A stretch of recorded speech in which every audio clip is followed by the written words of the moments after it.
My parents said, it's just not the right time for me and my kids to come for Christmas. But my sister's coworker and her dog were there. I just sent a photo of the gifts. 10 minutes later, my mother called 24 times in a row. I ignored everyone. Then my father showed up and knocked on my door. Without thinking twice, My parents didn't need me or my kids this Christmas. Not until they saw the photo. Up until then, we were politely excluded. It's just not the right time, my mom had said like she was reading off a script. With everything going on, it'll be simpler if it's just us and your sister this year. Us and your sister. Not the family. Not everyone. Just them, my sister, and apparently her coworker. And the coworker's dog. That part still stings. They said the house was too full, too chaotic for me and the kids. But there was room for a woman none of us had ever met and her dog. I didn't fight them. I'd gotten used to this pattern over the years. My sister could do no wrong. Married rich, worked part-time at a job she didn't care about. Never sent money when our parents needed it. Meanwhile, I covered half their bills last month, sent groceries, even fixed their Wi-Fi. But this year I had gone all out. I'd been working extra jobs since last February, quietly putting money away, skipping things I needed, saving every bit I could. Because their car, the one held together by duct tape and hope, was finally beyond repair. I saw my dad walking home from the mechanic one day last spring. He didn't know I was watching from my car. I made up my mind right then. I was going to buy them a new one. Nothing flashy. Just a reliable, clean, beautiful Honda. Paid in full. Title in their name. It was parked in my driveway Christmas morning. Red bow and everything. The kids and I were going to surprise them that night. Dad, we stayed home. The kids were confused, kept asking when we were going to Grandma's. I just said plans changed. We made pancakes in the shape of snowmen, watched movies. I was holding it together until I saw the pictures online. My sister had posted them. Her stupid husband in a Santa hat. My mom smiling like this was the happiest she's been in years. The coworker had brought wine. The dog had its own stocking. There were 11 people in that room. But not me. Not my kids. I didn't say anything. I didn't comment. I didn't text. I just walked outside, stood next to the car and took a photo. I sent it to my mom. No words. Just the image. 10 minutes later she called. 24 times. I didn't answer. Half an hour later someone knocked. It was my dad. And without thinking twice I opened the door. He looked like he had rushed out the door the second he saw the photo. No jacket. Just a hoodie over a flannel, breath visible in the cold. He didn't even say hi, just glanced past me toward the driveway. Is that real? He asked. It was. I told him it was. Emphasis on was. I think that's when it hit him. That the moment he and my mom decided me and my kids weren't worth squeezing into the holiday plans, they also decided to miss out on what I'd been planning for almost a year. He didn't say anything. Just walked inside like he still lived there, which in some ways he kind of did. I still pay part of their utilities. The kids heard him and ran straight to him like everything was normal. They still didn't understand that we weren't going to Grandma and Grandpa's. That we weren't invited. He hugged them. Genuinely. Like he was ashamed to look at me but needed to see them. Then he dug around in his hoodie pocket and pulled out two small things. A plastic dinosaur still in its packaging and a keychain with a tiny flashlight on it. One of those ones they keep by the checkout lane at gas stations. The kids didn't care. They lit up like they just unwrapped gold. Thanked him, hugged him. My dad smiled, but it didn't reach his eyes. We sat down in the kitchen. I made coffee for both of us, not because he asked but because I still wanted this to be civil. Then I told him everything. From the day I saw him walking home from the mechanic and decided I was going to fix this. How I took on extra freelance work, sold a few old pieces of jewelry, canceled everything that wasn't essential. I told him how I scraped and planned and saved so that for once they wouldn't have to worry. So that their car wouldn't leave them stranded or worse. And then I told him how it felt. To be told that me and the kids weren't welcome. That it's just not the right time. To open Instagram and see my sister, her lazy husband, a coworker no one knows, and a dog, all smiling in front of the fireplace where my kids' stockings should have been. He didn't interrupt. Not once. He didn't even defend my mom, not really. He said something about how your mother was just trying to make it easier this year. But he said it like he didn't believe it either. I told him flat out. The car's not happening. I'm returning it. Even if it costs me. The dealership already said I'd have to pay a 7% restocking fee, which is a few grand I won't get back. But at least I won't feel like a sucker. He stared at his coffee, then back at me and said nothing. Just nodded slowly. Then he stood up, hugged the kids again and left without looking back. I thought that was it. But about 2 hours later my phone started going off. A text from Aunt Lisa. Then one from my cousin in Florida. Then two from my mom's next-door neighbor, of all people. Apparently my mom had already started telling people I bought a car just to dangle it in front of them and take it away. That I was being spiteful. That I was punishing them. That I was ruining Christmas for everyone. By nightfall I had 15 missed calls and more texts than I could count. My favorite was the one that just said, "I heard what you did." Well, the only person who hadn't said a word? My sister. Which was almost impressive, considering she usually can't keep her mouth shut about anything. Either she was avoiding it or she was saving up for something worse. New Year's was coming and the silence from her felt like a warning shot. New Year's Eve came with snow, silence, and a thick tension that didn't move even with the fireworks. The kids stayed up, giggling on the couch with mugs of hot chocolate, paper crowns on their heads. We watched the countdown on TV, and when midnight hit, I hugged them and told them I loved them. I meant it. Always do. At 12:07 a.m. my dad texted me, "Happy New Year. Can I stop by tomorrow?" Just me. I stared at the screen for a few seconds before replying, "Sure. Morning is best." He showed up the next day with a box of old family photos. Nothing rehearsed, no drama. He said he wanted to talk, but also wanted to remind me that not everything in our family had to be what it had become lately. That once, a long time ago, it was better. Simpler. He said he hadn't slept much since Christmas. That the kids' faces haunted him a bit. That he kept hearing the way my son asked him if they'd done something wrong. I told him no, they hadn't done anything wrong. I let myself believe for too long that trying harder would fix everything. That if I worked myself to the bone and proved myself enough times, maybe I'd finally be enough for my own parents. But they had made their choice and it wasn't me. It never was. He said he was sorry. And he meant it. That part mattered. We talked for an hour. He didn't beg for the car. Didn't even bring it up. He just asked if we could find a way to be better. For the kids' sake. I said we could try, but I wasn't making any more one-sided efforts. If he wanted a relationship with me and the kids, he'd have to show up. Really show up. And stop letting my mom run everything like she's some queen sitting on a throne made of guilt trips and double standards. He nodded again. Said he understood. Said he was going to talk to her. That was the part one knew would blow everything up. And I was right. By the next morning I had 8 new texts from my mom. Not apologies. Not attempts to make peace. Just pure, unfiltered venom. You've always made everything about you. You're bitter, selfish, and obsessed with playing the victim. You made your father cry. I hope you're proud. That was the start. They kept coming all week. She called me self-centered. Ungrateful. Accused me of manipulating my dad. She even said the kids didn't need to be dragged into adult conflicts, and that I was using them like pawns. All because I made her feel a little discomfort. A little consequence. The messages got worse by the day. Meanwhile, my dad stayed silent. I knew he was stuck. Loyal to someone who hadn't been loyal to anyone but herself in decades.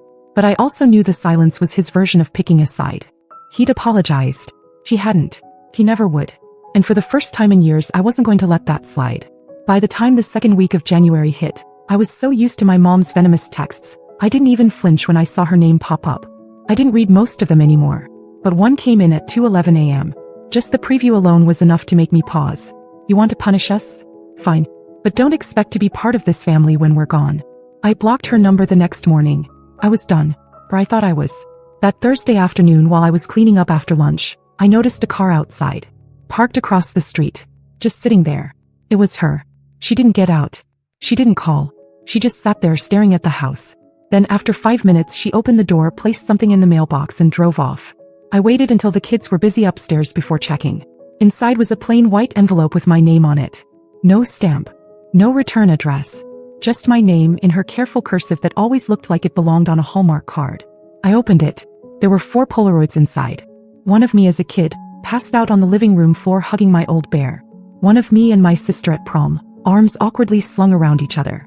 One of my kids in the backyard at her house, laughing, covered in popsicle stains. And the last one, the one I had sent her. The car, the bow of my driveway. On the back of it she had written in pen, "So much hate." For what? No signature. No explanation. Just that sentence. I stood there holding it for way too long.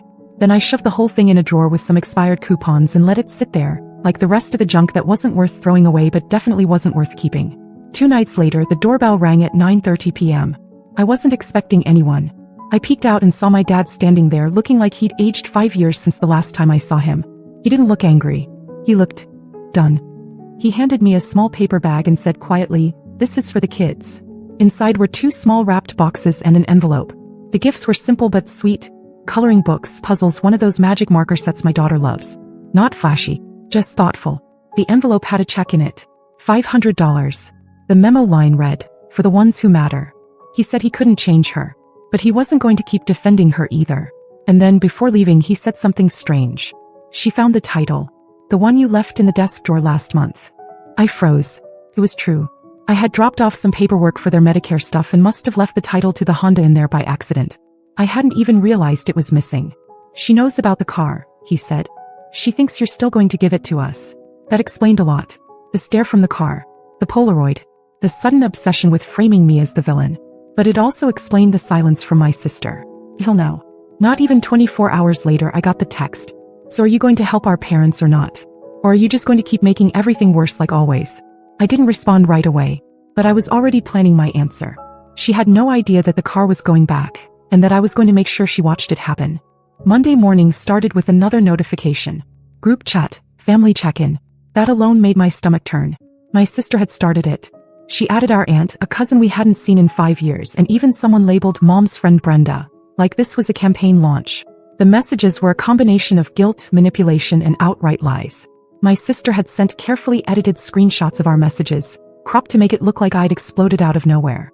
Comments about me dangling a gift like a weapon, poisoning the family dynamic, and my personal favorite, letting bitterness destroy Christmas. My cousin said, "You could have handled this differently."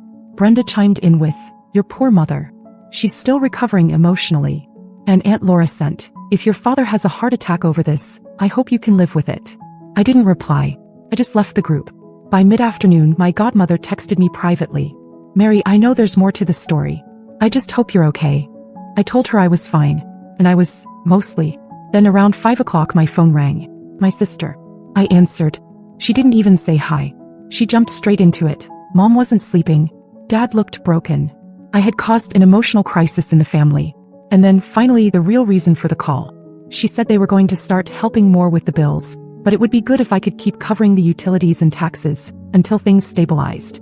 I didn't even flinch. I just said, "No." She paused, then laughed. She actually laughed. "Oh, come on. You're still mad? You really think this makes you look strong?" I told her I wasn't trying to look strong. I was just done. Done pretending like we were some kind of balanced family. Done pretending like everything wasn't always tilted in her favor. He tried a new tactic. Said I was being petty. That I was going to regret this. That I was making things harder than they need to be. I let her talk. And then I hit her with it. "You want my help? Sure. Here's some advice. Get lost." Silence. Then I continued. "You want me to keep supporting the same people who excluded me and my kids so they could invite your coworker's dog? The same parents who let you skate by for years while I paid the bills, made the calls, did the heavy lifting? I gave more than anyone. And now you're mad because I stopped." She started to talk over me. I didn't let her. You know what hurts the most? I saved for a year. I skipped dinners, birthdays, even canceled a trip with the kids to make sure I could afford that car. Because I thought it would matter. Not to impress anyone. Just to show them I cared. And they threw it back in my face. I paused. I could hear her breathing, but she had nothing to say now. "So no, I'm not helping you. I'm not helping Mom. I'm not giving anything else to people who only notice me when I stop giving. This isn't revenge. It's freedom." And then I hung up. I turned off my phone for the rest of the night. Put it in a drawer, made dinner with the kids, watched a movie, and actually laughed for the first time in weeks. My dad still messages now and then. Nothing dramatic. He asks how the kids are, sends the occasional cartoon meme. He's trying in his own quiet way. I think he regrets more than he's ready to admit. My mom hasn't contacted me again. I've heard through my cousin that she's still telling people I'm going through something. As if that explains everything away. But here's the truth. I'm not going through something. I'm finally done going through them. And it feels damn good. The update. It had been exactly 64 days since I told my sister to get lost. 64 days of silence from my mom, which was a record. The kids and I had started a new Saturday routine. Library in the morning, pancakes for dinner, and board games before bed. It wasn't flashy, but it was ours. My dad still checked in once a week. Usually a short text or a picture of a crossword puzzle my son had helped him with. He never mentioned my mom. I never asked. We kept it neutral. Then last week I opened the mailbox and saw it. An envelope. Pale pink. Heavy cardstock. No stamp. No return address. Just my name in that same damn handwriting. Curved, careful, and pretending nothing had ever happened. Inside was a baby shower invitation. "Please join us to celebrate the upcoming arrival of baby Ava. Hosted with love by Mom and Dad." My sister was pregnant. No call. No announcement. Just an invitation dropped in my mailbox like we'd all been one happy family this whole time. The registry link was printed at the bottom in gold script. I clicked it. I don't know what I expected, but it wasn't this. Nearly $3,000 in items. Organic cotton onesies. Designer stroller. High-end bassinet. Personalized wall art. An $89 stuffed animal. It was a wish list that looked more like a luxury brand catalog. And the host on the registry? My mom. The same woman who told me it wasn't the right time to see her grandchildren 2 months ago. I flipped the card over, half expecting more. And there was, in a different pen, in my mom's handwriting again. Let's put the past behind us. We're starting a new chapter. Family comes first. I almost laughed. Family comes first? Since when? When they exclude me and the kids for the holidays. When they rewrite history to make me the villain. When they ignore everything I've done and treat my sister like the second coming because she managed to get knocked up by a rich idiot. I didn't respond. I tossed the envelope in a drawer next to the expired coupons and a broken pen. But it wasn't over. 2 days later, Aunt Laura called. She started off casual, asking about the kids, then shifted. I hear you might not come to the baby shower. I didn't even answer. He kept going. Mary, I know things got tense, but this is a fresh start. Don't punish your sister's baby for something your mom said. I reminded her that my kids were also once babies. Babies who were forgotten when it was convenient. You're still upset about Christmas? She asked like it was ancient history. I'm still upset about a pattern that's been going on for 20 years, I said. She said something about bridges and forgiveness, then sighed and hung up when I didn't budge. A day later, another unknown number. This time it was my mom. From a third phone number. You don't have to come for me. Come for your niece. She deserves better than this bitterness. No apology. Just emotional blackmail dressed in baby pink. I didn't block her right away this time. I stared at that message longer than I should have. But not because it worked. Because it confirmed what I already suspected. This wasn't about the baby. This was about control. They thought they could use the baby to reset the board. That I'd melt at the sight of a cute nursery and forget how they shut my children out. That I'd show up, smile politely, maybe even bring a gift, and fall back into the role they loved. Quiet, supportive, reliable, invisible. They had no idea I was already planning something else. The car. That was step 1. The silence. That was step 2. Now comes step 3. Because I've spent my entire life giving. And this time, I'm going to take something back.